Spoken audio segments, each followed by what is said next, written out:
The Road Accident Fund CEO, Collins Letsoalo, has accused the Legal Practice Council of not acting on lawyers who've allegedly defrauded the scheme.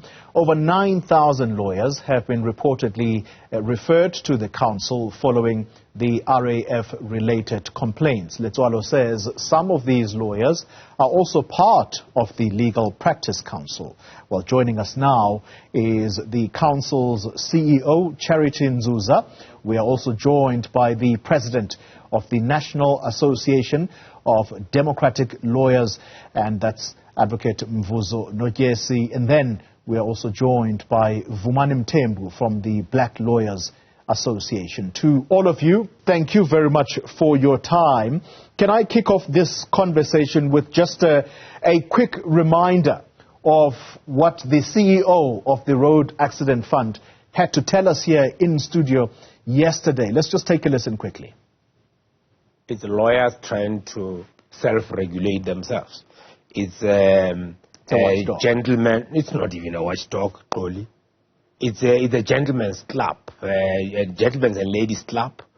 Of what it's supposed to do is take care of this. But the problem is, you have got these lawyers. I'll give you an example. There is one of the person that is actually sitting on the disciplinary committee.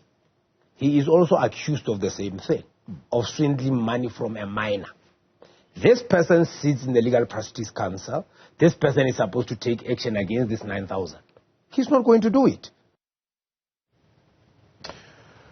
Let's start with you, Ms. Nzuza. When you listen to those comments that the Legal Practice Council has done nothing, and yet you sit with some 9,000 complaints against legal professionals, what have you done so far?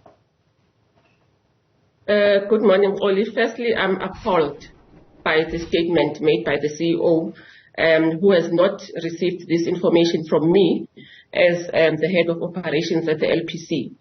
The statement, Xoli, that there is 9,000 lawyers that have been reported to us is incorrect.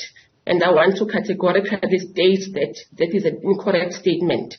We have, Xoli, on our system, 14 complaints only that were referred to us by the Road Accident Fund, and we have another issue which happened around 2020 of 102 law firms who were duplicately paid by the RAF through their own systems, which are inadequate, which caused those attorneys to be paid double payments. And let me just clarify this matter, because this I need to explain. What happened here is the attorneys were acting on behalf of the claimants, the member of the public who's had an accident, who for many years has not been paid by the Road Accident Fund. And what happened then, that there was an order of court where it said that those the lawyers can now attach, or the sheriff can attach, the bank accounts of RAF.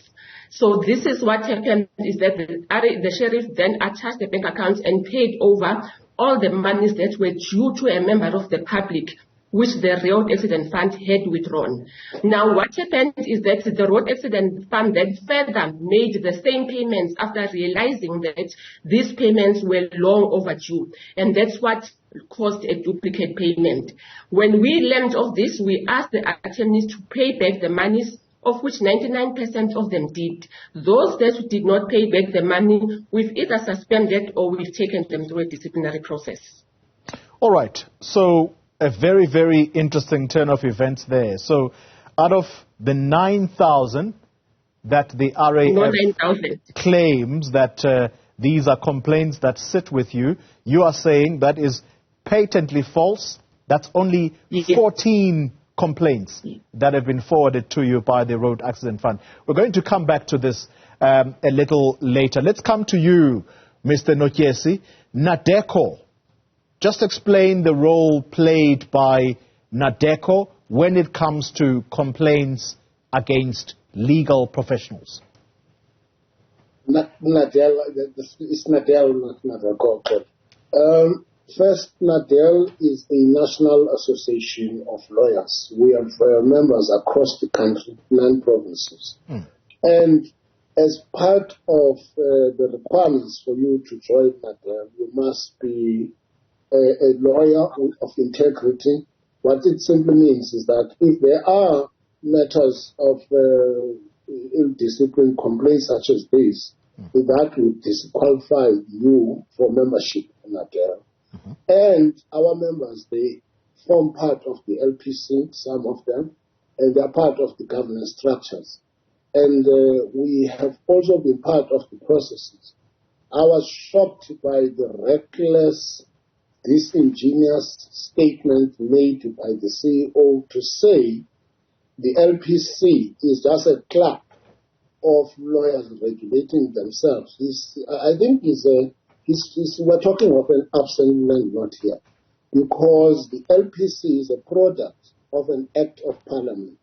And in that structure, there are members of the public, there are various stakeholders represented, advocates, representatives from teachers of law, members of public, and there's a very elaborate process, including the NADEL has been a catalyst towards ensuring that we have a body that is broadly representative in the form of the LPC. And therefore we are part, and as a parting shot on this, recently in our conference, one of the resolutions was that complaints, the turnaround of investigation of complaints should be 3 months. We do our own monitoring in terms of ensuring that the public is protected, and also we restore public interest to the profession.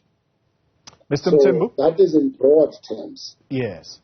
I'm sorry to cut in there, Mr. Notyesi. I thought you had completed your thought process. Let's then give an opportunity to Mr. Mthembu to also weigh in on this. You have heard the comments of the CEO of the Road Accident Fund.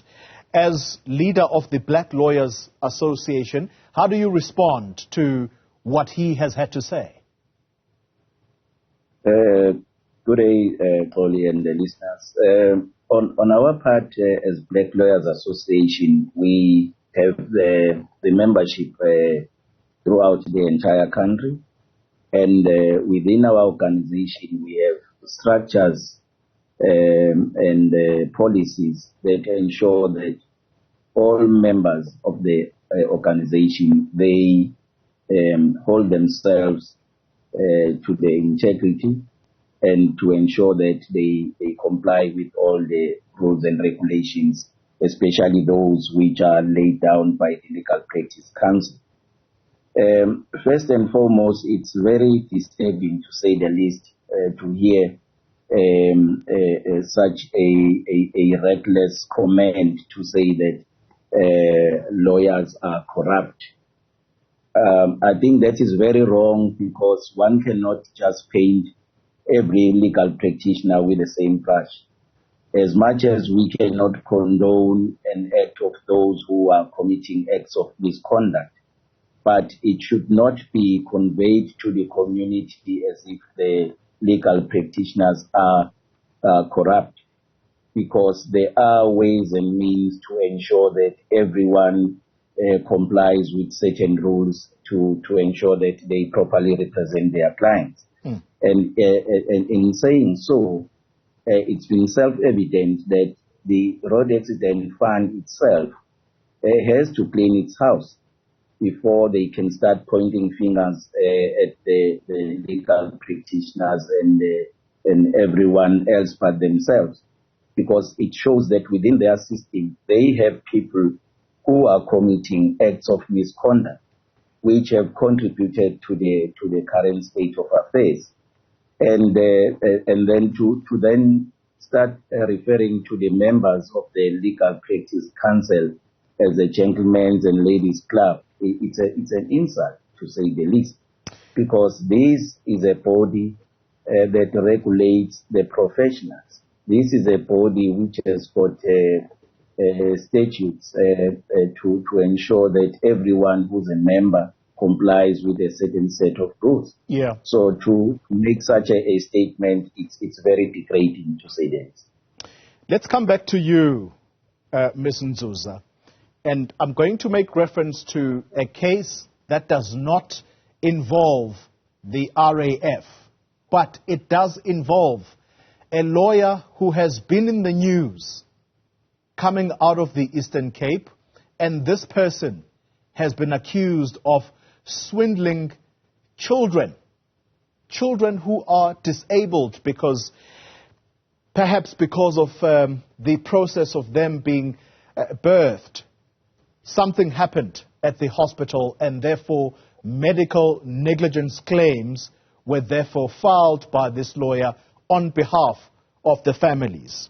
And I'm going to say his name because it is out there in public. News 24 reporting last month that Nzuza, despite growing evidence against him, 2 criminal cases and court cases against him, the Legal Practice Council has yet to launch its promised application for him to be struck from the role of attorneys. What have you done about that particular case? Are you aware of it? Yes, I'm very much aware, Xoli. Just a quick response, Xoli, on that matter is that Nzuza is currently suspended from practicing as a legal practitioner and has been suspended from operating his trust account since 2019. Now, the facts that you say that we have not launched our application to strike him off is not true, because each time that we tried to get hold of his trust account and reconcile the monies that were present in the trust account, Nzuza would go into court and defend the matter and appeal any ruling that we will get at the High Court. So it finally went to the highest court, where his case was finally dismissed. You will remember only that when there is an appeal against any ruling, it suspends the original ruling. So we could not act until all the appeals that he has launched against the applications of the LPC were then dismissed by the court. And this only was done in August 2023. And during the time that he was appealing all the orders that we had sought in the various courts, we had control of the trust account, of which trust account has, as we speak to you today, a balance of 105 million rands. But we are aware that the payments that were made into his trust account are much higher than that. So we are busy with the reconciliation process so that we can understand fully that out of the monies that were paid, whose 105 million remains in his trust account. And in the process, we are now finalizing the process of striking him, of applying to strike him off the roll. Mr. Notyesi, let's come to you, and as we wrap up this conversation, there is no doubt that there are those in the legal profession who do not have integrity, as you stated in your opening statement. And so the question I have for you is, how does the legal profession rid itself of individuals such as Mr. Nzuza? No, thank you, Ken. Firstly, the starting point is that the legal profession has devised various means to ensure that those who practice law are living within the standards expected of lawyers. They display ethical standards. We have legal education where we train lawyers, and even to become a lawyer is an elaborate process where you have to go training, you have to go certain examinations, so forth. But of course, there are pockets that pass through and find themselves into the profession. One of the things that we do is to encourage the members of the public is to make the awareness of the available remedies within the legal profession where a wrong or a misconduct has been committed by a lawyer, meaning that the members of the public must be able to come up, file complaints with the law society, and where possible, we assist as organizations. This is what we actually want to do. But what I must emphasize is that the blanket lies, by the CEO. They are painting the profession in such a negative picture, when in fact we should collaborate with this institution, RAF, the government, insofar as medical negligence claims are concerned, in ensuring that those people that have approached lawyers, they understand their remedies and they get assistance. And this is what NADEL, as a public organization, as a human rights organization, can do. And that's what we can really do.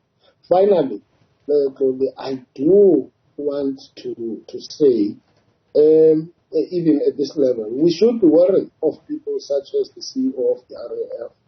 He's a person who cannot deal with the issues in that organization, and he resort to peddling lies. And this is what he has been doing over some time. And he's a man who has since become law unto himself, because I listened to him when he said people must claim direct. There are hundreds of claims that are prescribed as a result of the direct claims within the RAF, and the RAF simply dump those and no one accounts. And he makes broad statements such as, no, we are going to come with RABs where you state, if you have your finger cut, and then you must have 10 rand on that one. I mean, these are very general statements which simply have no scientific basis, which have not been researched. So we should be careful, and we must be thankful that you have afforded us this opportunity to clarify some of the issues by this CEO, this delinquent CEO. Those are very strong words. This delinquent CEO, that's your reference to Mr. Collins Letsoalo. Let's get your final thoughts, Mr. Mthembu, but I'm going to formulate it in a form of a question. And yes, it is, I've listened, and you are saying, all of you, that it's not everybody in the legal profession who acts in this way. But there are cases, though, that just stand out, Mr. Mthembu, and you start to wonder, as a member of the public watching, and I'm going to make a specific reference to the Senzo Meyiwa murder case. We watched that case as it went to court, and there was a particular lawyer, Malisa Latefu, whose conduct was such that he ended up being struck from the role of being a lawyer. You then ask yourself the question, are lawyers genuinely trained nowadays? What is going on with the legal profession? Can we trust in people who are trained as lawyers? Xoli and the listeners, my response would be there are mechanisms that are in place to ensure that especially young practitioners, as they phase into the profession, they are exposed into ways and means to how to conduct themselves. And obviously those who are senior members are taking them along to ensure that they conduct themselves in an acceptable professional manner. But maybe to refer to this particular case that we have just referred to, the fact that some measures have been taken against that particular individual, it shows that there are ways and means to address those individuals who are not conducting themselves within the perimeters of the legal fraternity. And it cannot be a one-size-fits-all to say that all the practitioners are not conducting themselves in an acceptable way. Obviously, you will have, in every group, you will have an exception. You will have those individuals who are not conducting themselves in an acceptable way. And trust me, the Legal Practice Council is there to ensure that those particular individuals are dealt with accordingly. And especially we, as our organization in BLA and our sister organizations like NATEL, we have structures within our organization, education and other structures to ensure that it's an ongoing process for training of the legal practitioners in dealing with the day-to-day challenges. Obviously, there will be different challenges for different individuals. But to then paint everyone with the same brush, I don't think that that would be a fair approach. And if I may also touch shortly on the issue of the direct claim by the community, I think it's not a proper approach to try and paint the negative about the legal practitioners, and then say that they cannot, the community cannot exercise their right to instruct legal practitioners to assist them. There are those individuals who will definitely not be in a position to comply with all the requirements. As my comrade Notyesi has alluded to the fact that it eventually leads to the claims prescribed. This has been tried before, it didn't work. And that is why the legal practitioners are opposed to this approach to say that it must be